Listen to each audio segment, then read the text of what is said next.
네, 여러분, 양기자의 한계령 복습 영상입니다. 이 한계령이라고 하는 소설은 서술자 나의 독백으로 구성되어 있습니다. 그래서 요거 보통 우리가 대사가 나오면 다른 작품에서는 뭐 누가 어떤 말을 했다, 어떤 행동을 했다라고 하지만 그런 게 없어요. 대부분이 서술자 나의 말입니다. 내면이고요, 생각이고요, 감정입니다. 그러면은 서술자의 생각이 어떤지, 서술자의 감정이 어떤지, 내면이 어떤지를 파악하는 게 중요합니다. 여기 보면은 앞부분 줄거리에 누가 나옵니까? 어린 시절의 친구 은자, 과거의 은자이고요. 또 누구예요? 현재의 은자입니다. 그리고 서술자 나가 있습니다. 서술자 나는요, 어린 시절의 친구 은자와 현재의 은자를 다른 대상으로 생각을 하고 있습니다. 각각의 은자에 대한 생각이, 현재의 은자와 과거의 은자에 대한 생각이 이 소설을 이루고 있는 중요한 내용입니다. 그 부분들을 좀 여러분들이 살펴보았으면 좋겠습니다. 과거의 은자, 현재의 은자, 각각 나에게 어떤 의미인지, 내가 어떤 태도를 가지고 있는지 여러분이 분명하게 파악을 했으면 합니다. 다음날 아침부터 중약 앞에 높은 산봉우리였다까지는 네모로 표시를 해놓았는데 누구를 네모로 표시해 놓았느냐? 현재의 은자를 네모로 표시해 놓았습니다. 즉, 이 부분은 누구에 대한 내용이다? 현재의 은자에 대한 나의 생각과 감정, 태도를 드러내고 있는 부분입니다. 어떤 생각을 가지고 어떤 감정을 가지고 있는지 여러분이 확인해 봤으면 합니다. 자, 우선 대화를 먼저 살펴보겠습니다. 은자는 나에게 뭐라고 얘기하고 있습니까? 안 올 거냐? 지금 내가 은자에게 초청을 받은 상황인데 초청을 지금 나는 계속 거절하고 있습니다. 간다 안 간다 말도 안 하고 그냥 안 가고 있어요. 그러니까는 쪼우고 있는 거죠. 이 쪼우는 말인데요. 니 내가 밤무대 가수라서 쪽팔려가지고 안 오나? 니 작가니까 라고 은자가 지금 생각을 하고 있어요. 그러니까 내가 안 오는 이유를 단순히 뭐다? 자기는 작가니까 체면 차린다고 안 오는 거겠지 라고 은자는 생각하고 있다고 볼 수 있습니다. 자, 지금 이 부분이 이제 중요한데요. 네모, 네모. 이 두 부분에 공통점이 있습니다. 뭐냐 하면은 박은자의 삶의 모습이에요. 미나박의 삶의 모습입니다. 오늘의 미나박은 어떻게 살아왔다? 숱하게 넘어지고 또 넘어지고 했다. 수없이 넘어지고 또 넘어지고 했다. 근데 여기에서 끝난 게 아니라는 거죠. 미나박의 삶은. 자, 여기 보면은 미나박의 삶과 비슷한 삶을 살아가는 존재들이 있습니다. 그게 누구냐? 원미동 사람들입니다.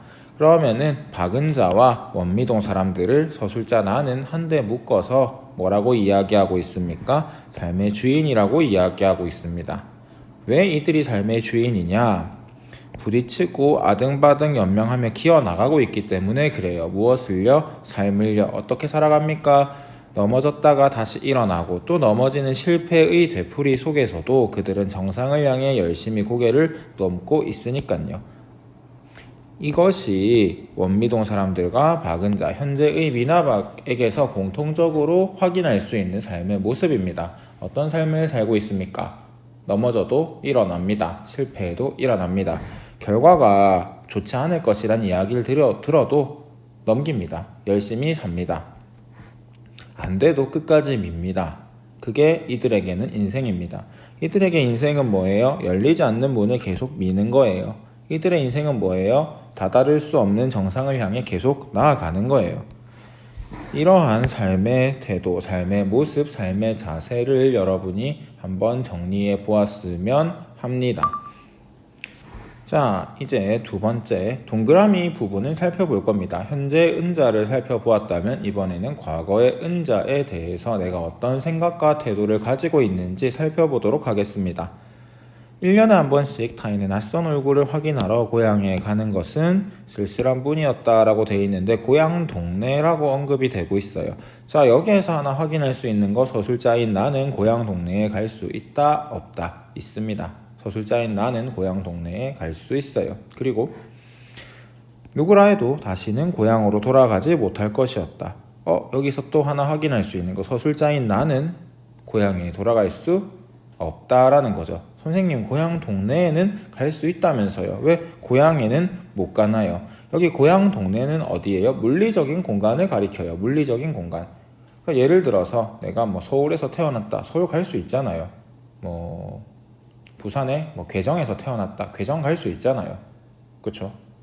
근데 지금 서술자는 그게 고향이 아니라고 얘기하고 있습니다. 물리적인 고향 동네를 고향이라고 하지 않고 고향은 어디에 있는 것이다?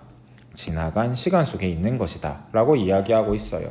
쉽게 얘기하면 고향은 어디에 있는 거예요? 우리 마음속에 각자의 내면에 있는 거예요. 그러니까 우리는 그곳에 갈 수가 없어요. 단지 뭐 할 뿐이에요? 추억하고 기억할 뿐이죠. 서술자인 나가 고향을 추억하고 기억하기 위해서 필요한 게 있습니다. 그것이 내게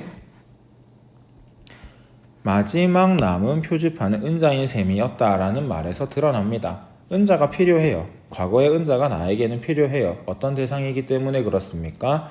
마지막 남은 표지판이기 때문에 그렇습니다. 고향을 찾아갈 수 있게 해주는 내 마음 속에, 내 생각 속에, 내 감정 속에, 내 기억 속에 남아있는 고향을 찾아갈 수 있게 하는 마지막 표지판이 누구라는 겁니까? 은자라는 거죠. 과거의 은자, 은자에 대한 기억, 내 머릿속에, 가슴속에, 내면 속에 은자라는 겁니다. 이와 비슷하게 고향을 확인시켜주는 소재들이 여기 있습니다. 누가 있지요? 동구밖에 느티나무, 갯마을의 짠냄새, 동네를 끼고 흐르는 긴 강. 이런 것들은 사람들에게 고향이 어디인지, 고향이 무엇인지 알 수 있게 해주는, 느끼게 해주는 그런 대상입니다. 은자와 비슷한 것들 여러분들 확인을 했으면 좋겠고요. 자, 어쨌든 은자에 대해서 조금 더 살펴볼게요. 은자는 뭐예요? 언제나 같은 모습이었대요. 내 머릿속에 은자는 고정된 모습이에요. 여기 뒤에 보면 좀 자세하게 나와 있으니까 한번 보시고요. 은자만 떠올리면 옛 기억들이 내게 남은 고향의 모든 숨소리가 손에 잡힐 듯 다가오곤 하였다. 은자를 떠올리면은 내가 고향을 기억할 수 있는 거예요. 허물어지지 않은 큰오빠의 모습, 이거 변해버린 모습입니다. 맞죠? 현재 지금 오빠는 어떤 모습이에요? 보이는 것들은 큰오빠까지도 다 변하지만 지금 변했다라고 직접 언급하고 있어요. 은자는 같은 모습이에요. 그 같은 모습의 은자로 인해서 내가 뭘 기억할 수 있어요? 허물어지지 않은 오빠의 모습도 기억할 수 있고요. 그 외에 내게 남은 고향의 모든 숨소리도 기억할 수가 있습니다. 누구 덕분에? 은자 덕분에요. 은자가 있으니까 내 마음속에, 머릿속에. 그래서 나는 은자를 만나기를 꺼려하는 거예요. 왜냐? 내가 새 부천 클럽에 가서 은자를 만나버리고 나면 그때부터는 어떤 표지판에 기대어 고향을 찾아갈 수 있을 것인지 정말 알 수 없기 때문에 그래요. 여기도 보세요.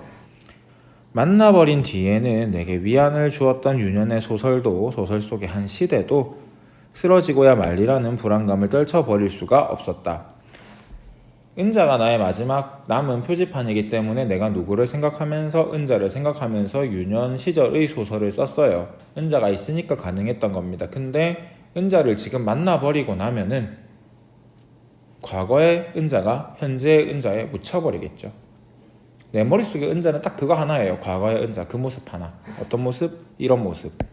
근데 다른 은자의 모습이 덧붙여지는 거예요. 중년 여성의 모습이 덧붙여지는 거예요. 그러니까 나는 총 진짜 많이 치네. 그러니까 나는 은자를 보면은 과거의 은자를 그 이미지가, 이런 이미지가 다 훼손이 되고, 그래서 뭘 떠올릴 수 없게 될 것 같은 거예요.